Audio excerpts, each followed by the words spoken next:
The Independent Commission of Investigations, INDECOM, has expressed concern about the government's decision to discharge 400 patients from Bellevue Hospital in Kingston into community care. Speaking on TVJ's Smile Jamaica on Wednesday morning, the Commissioner of INDECOM, Terence Williams, suggested how they can improve how the security forces deal with these persons. TVJ's O'Shane Masters has the details.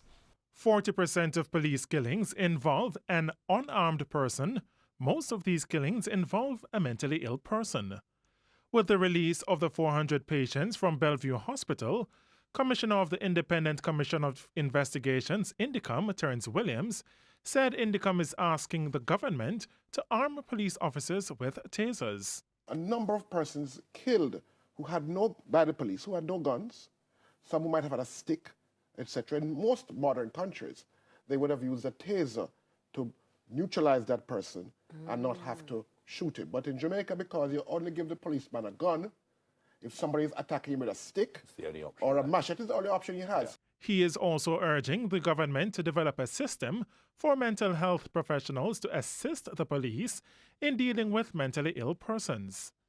Mr. Williams adds that currently, the police do not have the equipment to deal with mentally ill persons. We do understand that the modern thinking in mental health is the community is the best thing, and we can understand that.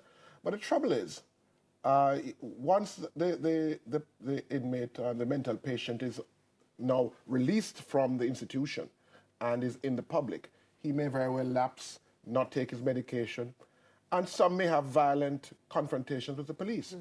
And the police don't have the right equipment to treat with them. All they have is a firearm.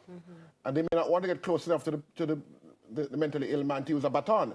So they're going to stay at distance and they may use the firearm. He has also renewed calls for police to wear body cameras that will enable them to verify their encounters with both criminals and mentally ill persons should a confrontation occur.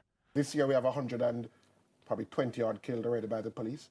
None of those incidents by 120? Yes. Yeah. None of those incidents body-worn cameras were used. So we have no, in fact, I'm yet to see, for all the assaults that we investigate, I'm yet to see an incident where a police body-worn camera was used. O'Shane Masters, TVJ News.